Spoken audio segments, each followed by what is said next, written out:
Hello, everyone, and thank you for joining us again today for the podcast, Awaken Your Soul's Journey.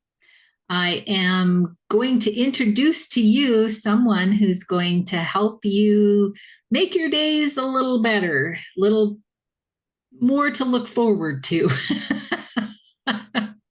Maybe a lot better. We'll see after the interview. But his name is Randy Adkins Jr., and he is a native of South Carolina. Creatively weaves his experience as a corporate consultant, an ordained minister, a community leader, and distinguished Toastmaster. And he inspires observers to integrate spiritual growth principles into everyday life. He has a passion to create lasting change in lives through writing, teaching, and speaking. He is an altruistic leader, organizational visionary, captivating speaker, and respected advisor with a mission to inspire individuals to be leaders, change agents, and go-getters. I love that. Yeah, so thank you so much and welcome to the podcast, Randy. Hey, Angela, thank you for having me on the podcast. I am just excited to be able to share some just great tidbits and information that we can utilize in our daily lives to really just live a great life of joy, peace, and fulfillment. Yeah, I love that. Everybody wants that. So Yeah. So this is the life that you lead now, and I see that you're very diverse. You've got a lot of different things going on. Tell me how you got to be doing what you do now. So for me, even as a child, I was very inquisitive to learn and to know more and do more. I always go back to a time in my life when I was just with a friend. We were just in the backyard. We would make these great contraptions, but we would come up with them in our heads. And then we would put them in the backyard and we would make it. And sometimes it would be Star Trek, Star Wars, whatever we had seen on TV. Maybe it was us being the Dukes of Hazzard, whatever it was, we had, and we would put it together, and it was our imagination. And sometimes my best friend would tell me what to do. Sometimes we'd do it together. But the thing that I found that I really liked is when I told him what to do. And so I was like, this is something I think I like. What we come up with in our ideas and our imagination can become real in this world. And it put me on a journey through in many ways to find ways to make things real that we come up with in our minds. And so just from that time frame, I've thought about to being a corporate consultant, and that's in software and technology, doing creative, creating things that may not have ever been created before, helping organizations to find their way, and then weaving that same type of work into our lives. And as an ordained minister, being able to share through the Word of God and a relationship with Him. Additionally, as a speaker teacher, being able to share information in a digestible way where everyone can understand, learn, and apply these concepts to their lives so that they can live a life that's fulfilling. I had many people would come to me, especially as a day minister, and say, I'm just not happy when I wake up in the morning. And I said, there's got to be a way that everyone can have a more joyful life, a way of being able to have the possibilities of life be there. And so I ended up writing this book. It took me 3 years to write, but I wrote it so that I could share some of those principles to being on a path that will allow for us to be awakened, allow for us to be on a spiritual path, a path that allows us to integrate with our daily lives. And most of all, that you have practical applications on doing that. And I wanted to be able to share that, and not only speaking, but maybe in writing, so that someone can be able to pick up a book and say, how do I do this? And use it as a tool and an instrument in their lives. Amazing. Wow. Yeah, so what's the name of your book? My book is Produce on Purpose, Experience Life Being the Real You. And produce on purpose means for us to, you should be producing something every day. Every day, there is something that you're producing, whether you are aware of it or not. And it is best if we produce on our purpose. What were we designed for? Why was I put here? What was I created for? I always give the example, if I go in my kitchen and I see my dishwasher has a purpose and a function. I do not put my ham in the dishwasher, and I do not put my dishes in the oven because they have a purpose and I want to use them for their best purpose and fulfillment. And sometimes we may be walking around daily when we should be a dishwasher having ham in us, and that just doesn't work very well. And I wanted to be able to share that you can produce on your purpose, your design, and intentionally in a way that you know who you are. And if you understand who you are, then you're able to really show up and express that in a greater way. So the tagline that says experience life being the real you, if you look on the cover of my book has a mask and it's cracked and it has a seedling actually coming up out of it. Because if we can crack and get rid of the masks that we have in our lives, sometimes it's emotional, sometimes it's not showing actually truly authentically who we are. If we get rid of those in our lives, we then begin to walk in our full purpose with authenticity, sharing this information and producing then on the purpose that we were here and put for. Oh, I love this. So when we go through grief, we talk often about the fact that when you lose someone that's close to you, a loved one, you have some kind of identity with that person. So for me, it was my husband. And then when I lost him, it was almost like I didn't know who I was anymore because I Mm, wasn't his wife. And yes. so I often talk about, even retirement, there's grief in that, right? Because you suddenly, what are you? What are you here for? What is your purpose? And so I love what you're talking about here because it's like helping people, leading them down that path of finding out who they truly are again. Yes. I have in the book a chapter that talks about midnight situations. And out of the Bible, there is a scripture where it talks about Paul and Silas, and they were put in jail. And it was a time when they didn't do anything to be there.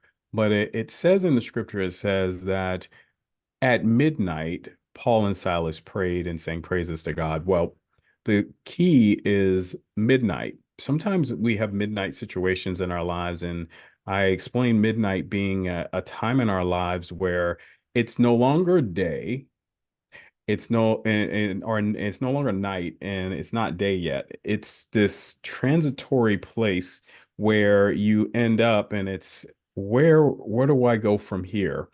I discuss in the book where I had also lost a significant person in my life, and it was my brother. He was 19 years old. He was in a fatal car accident, and I didn't know what to make of it. I was like, is he going to walk through the door one day? What's going to happen? That was one of my midnight situations. And in midnight situations, we can either pull away from everyone, or we can finally find a place where we begin to find greater support and being able to move forward. And so I ended up drawing closer because at some point, my mother, it was like 6 months later, my mother brought down a letter from my brother that she had on her computer, and she had never seen it before. But she's like, "Hey, I saw this on the computer.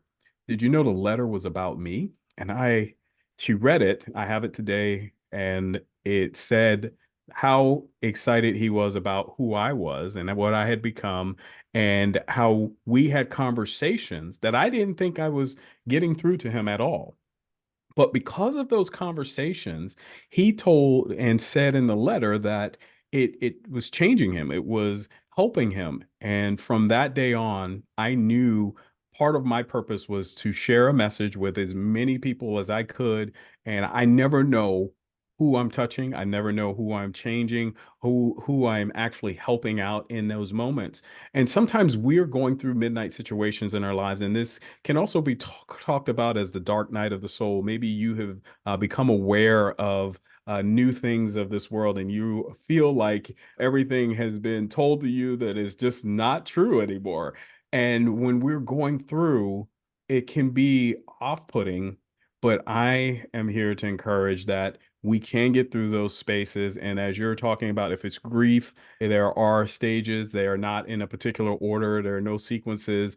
But when we finally get to a new space, when we find out who we are able to then take steps to accept and begin to find out what are the new things that I'm supposed to be doing and how am I supposed to show up in this world every day. Hmm. Yeah. Yeah. And I think, we're talking about getting past that initial part of grief where you can't even get out of bed. You can't, you barely want to eat or survive, really. And then you get to this Yes. space where you just want to feel better. Yes. And I know for myself, I always thought that you just kind of figured that out on your own because society always says, you need to be strong, you're going to carry on because that's what we're told, right? And And isn't it interesting that those things aren't really true? no,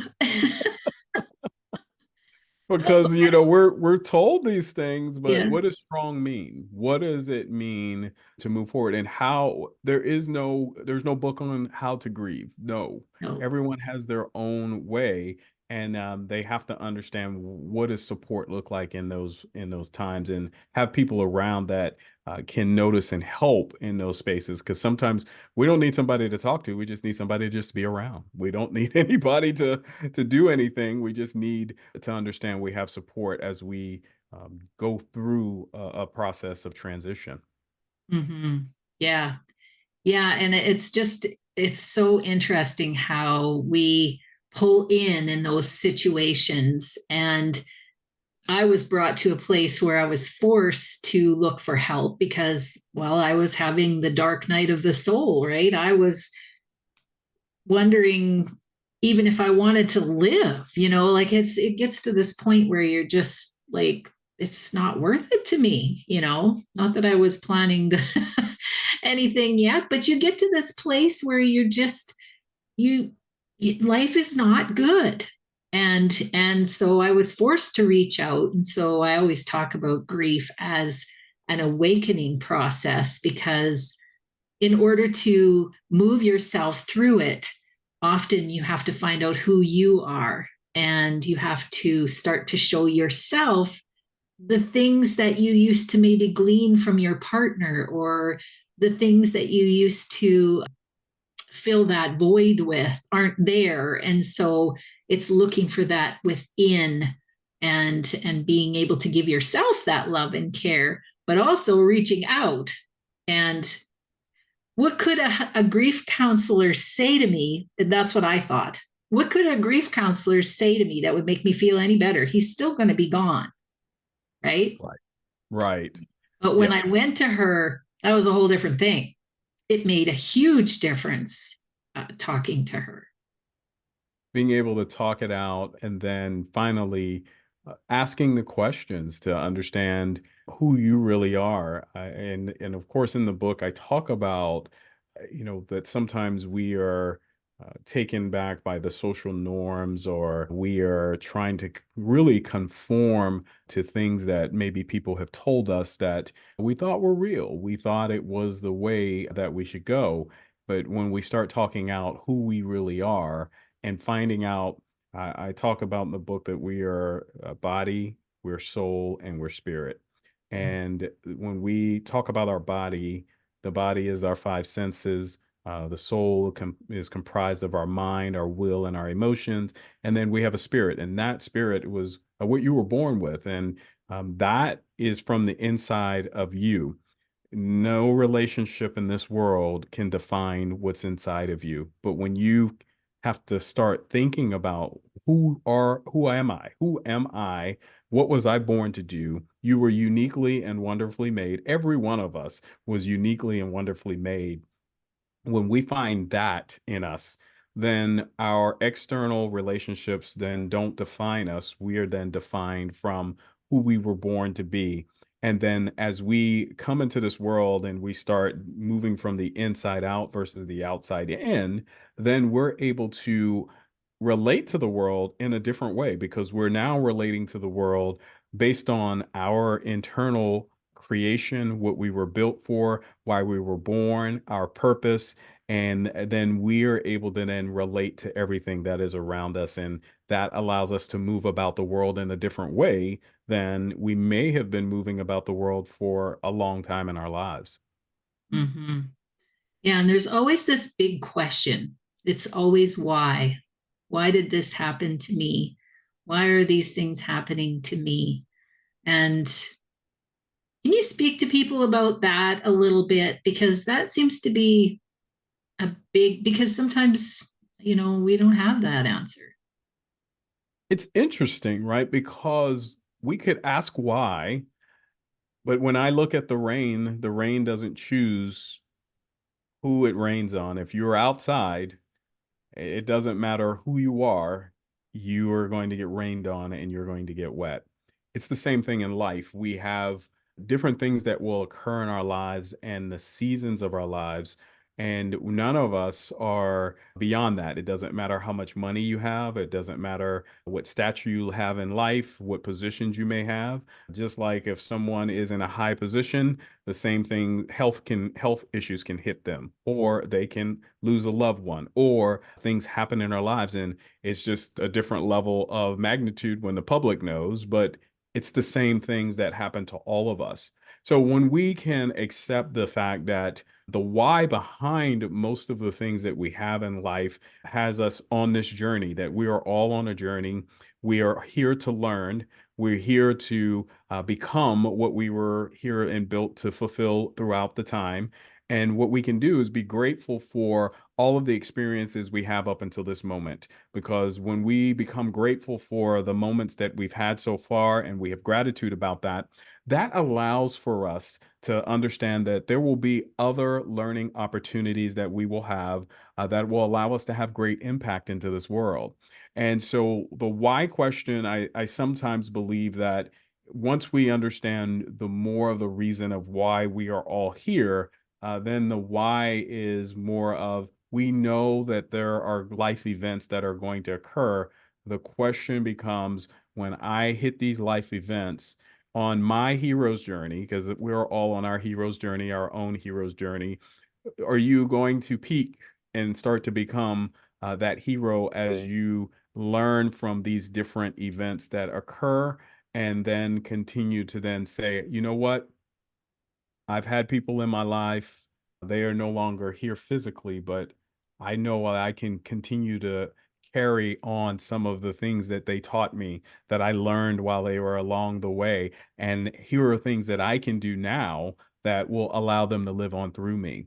And there are things that we can do that we can continue to move in that direction that kind of helps with understanding more. I don't think any of us can say why other than that's just the way that the world goes around and that there are going to be things that are going to happen to every one of us. The question is, can you have and make sure that you're taking the steps along the journey, getting the support that you need when you need it, that will allow for you to be more fulfilled and have a greater joy, even though the external things are happening in your life at that time. Hmm. Yeah, and you mentioned a little bit about gratitude there. And I think that is a big key to happiness. I I started a gratitude journal early on when he started to get sick, and I still do it. It's really what kept me going through, especially that 10 months where he was sick and before he passed. Can you speak a little bit more to gratitude, and what is your practice with that? So I do very similar practices and share with everyone to definitely journal. I encourage journaling every day. I do mine in the evening of at least a minimum of three things that I'm grateful for every single day.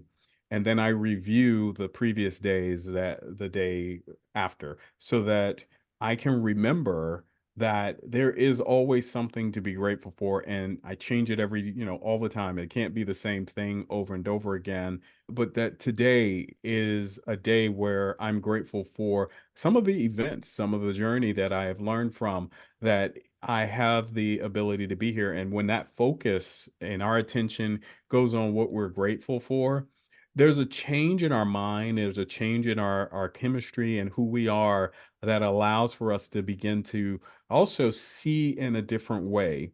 I believe that sometimes that when we are in a space where we can see all of the things that potentially we feel have went wrong or may not have gone the way we want them, that it takes our focus and our attention off of all of the great things that had to happen for you to even be here right now at this moment. For me to speak to you at this moment, my body has to be working and I have to be breathing.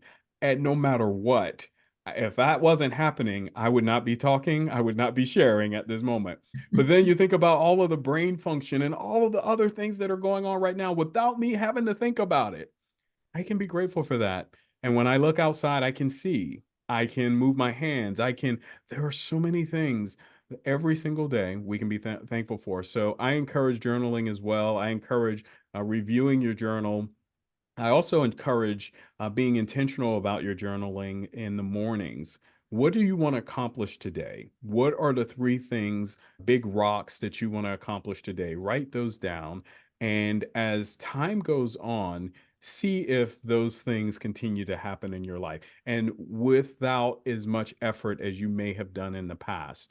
When we write these things down and we review them, I believe we can then be way more grateful for that there are greater forces in our lives that are working on our behalf than just us.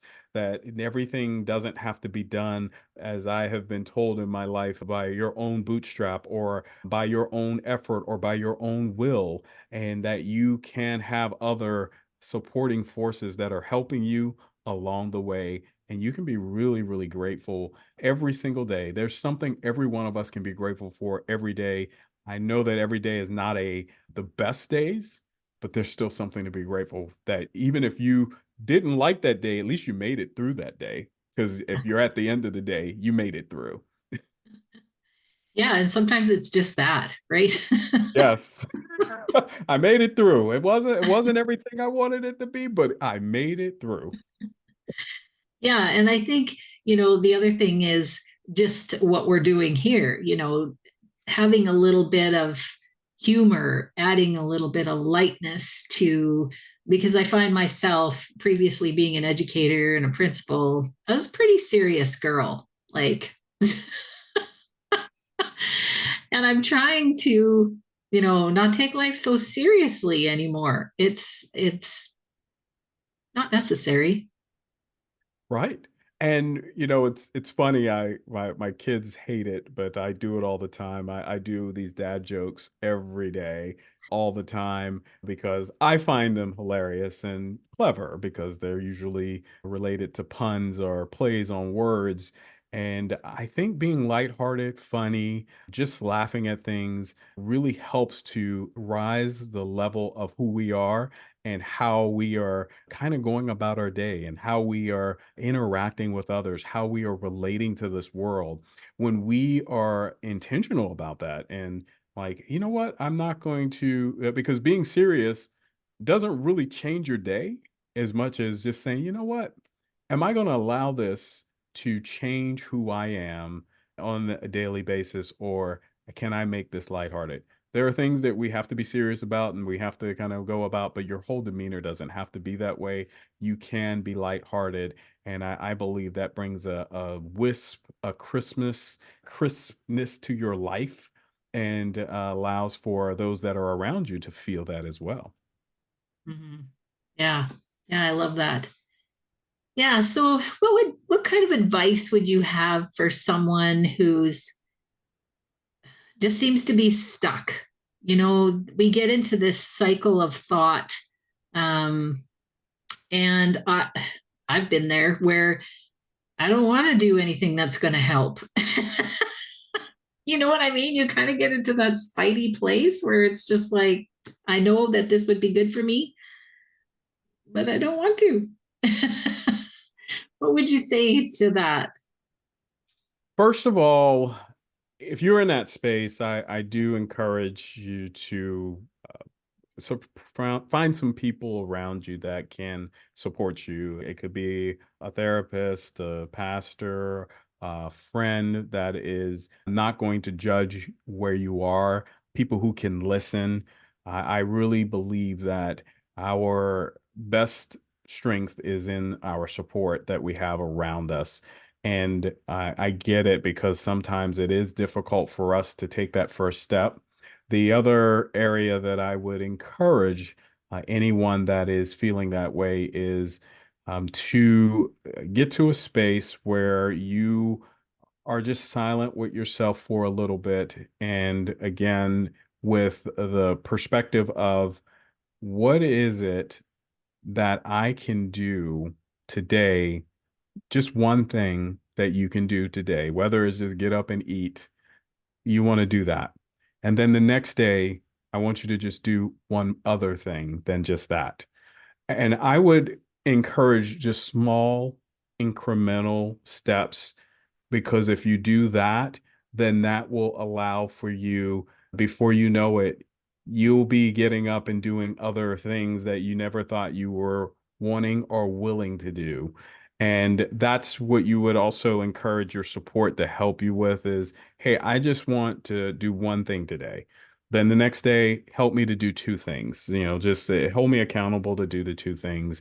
And as you move forward, and I talk about this in the book as well, is that sometimes the small things become big things.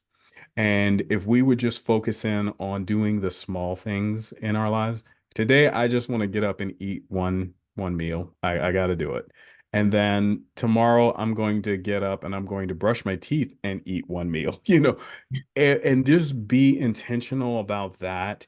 And then I believe that it will help to move forward so that you can begin to get out of the places where you may be stuck, the places where you are unable to move forward. And then as you grow into doing more things, I always encourage everyone to sit with yourself. I learned during the pandemic, which was me, that oftentimes when I would get in a tough position or something that I did not like, I would just get busy.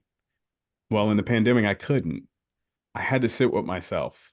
And when I began to sit with myself, it was very uncomfortable initially to sit with myself and actually see and be like, wait, was I really feeling that? But I learned so much about myself. And in fact, this is where the spawning of this book happened during the pandemic. It was in September of 2020 when I started writing. And I believe that sometimes our creativity is stunted because we've been running or we haven't been wanting to move forward. And your creativity is needed in this world. Your uniqueness is needed in this world. We need to hear from more of Angela and who she is and the great things you have to bring to this world. And everyone that's listening, we need to hear from you and your unique experiences, because that is what allows for this world to continue to change around us. And it's not just a relationship with people, but everything that we're relating to in this world.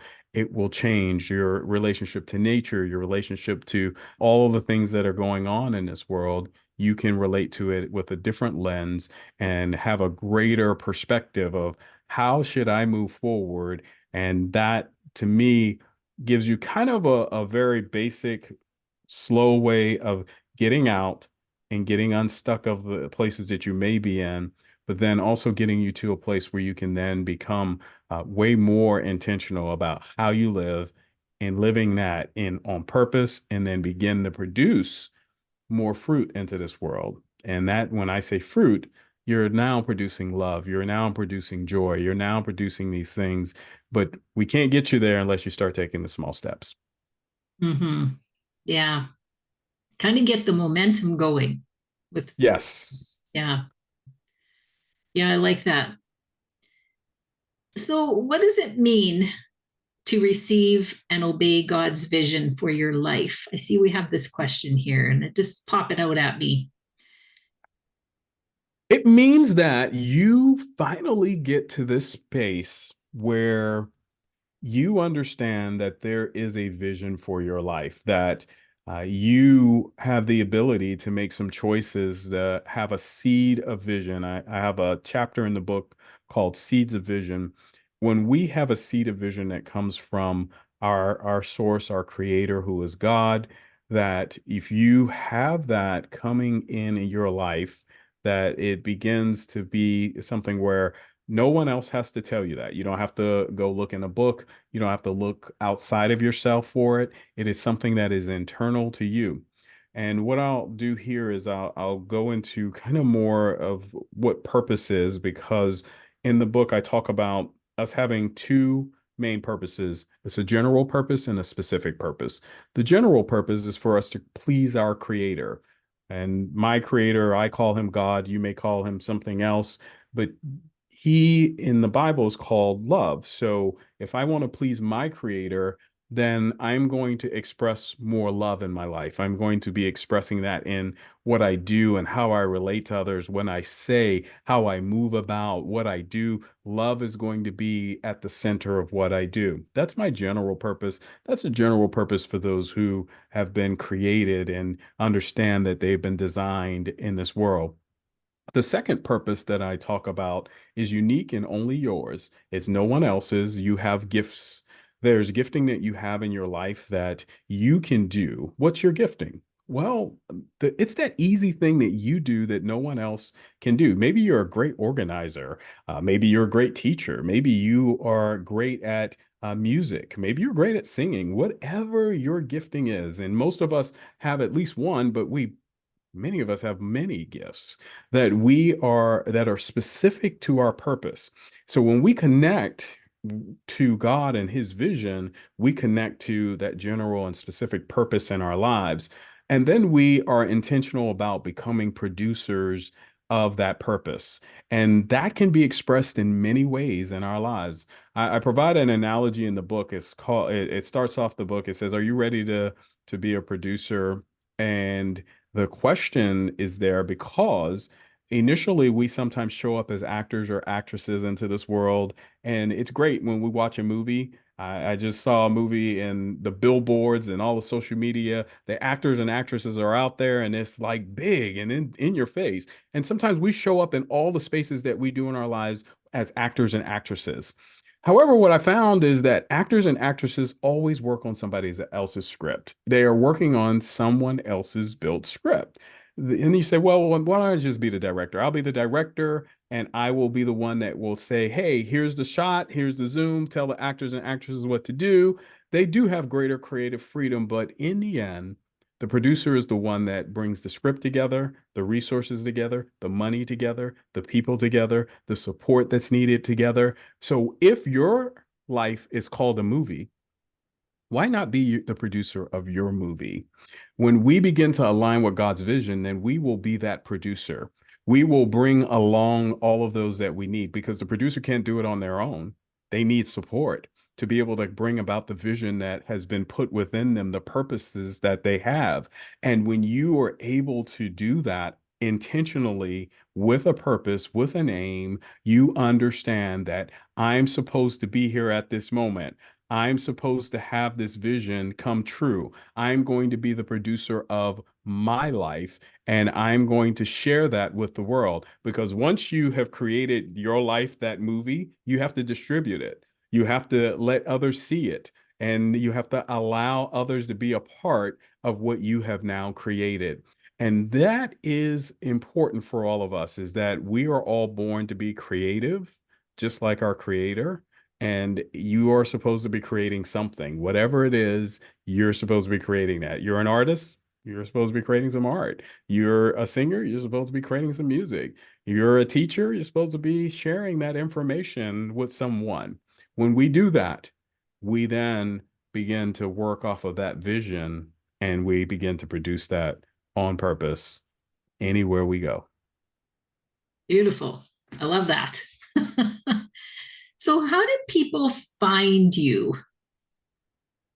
You can find me at randyadkinsjr.com. There you will find information about Produce on Purpose, Experience Life Being the Real You. There's paperback, ebook, and for those who do not like to pick up books, you can listen to it on Audible as well. So I do a lot of that when I go to the gym. So maybe the Audible version will be great for you.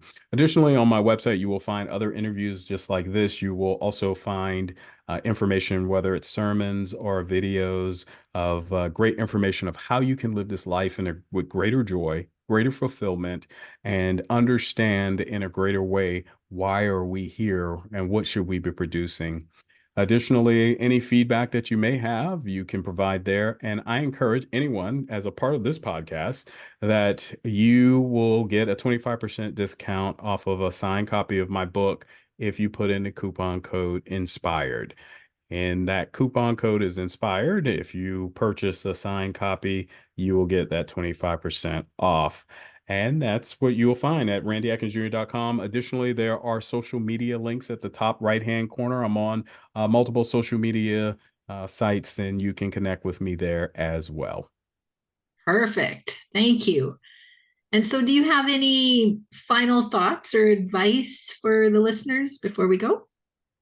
Yeah, I can say this one thing. I love to leave this with anyone is when I look outside, I know that a thermometer can tell me the outside temperature. The thermometer is great at telling me what's going on outside of me. And sometimes we are thermometers. We are checking the temperature of all of the things that are happening in our lives. Sometimes it's all of the problems, the issues, and the things that are going on. But I'm challenging everyone to not just be a thermometer, but to be a thermostat. When I go in my house and I change the thermostat, I can change the temperature. I want you to be able to change the temperature in your life. I want you to be able to change how that narrative plays out, that you're working from the inside out and not the outside in. So instead of being the thermometer and telling what's going on outside of you and what's happened to you, I want you to be that thermometer and begin to change the temperature in your life and make it more joyful, exciting, and fun. Wow. Thank you. That was amazing. And thank you again for taking the time today. I really appreciate it.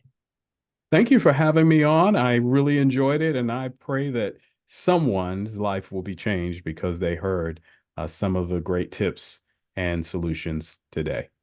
Yes. And thanks everyone for listening. And bye for now.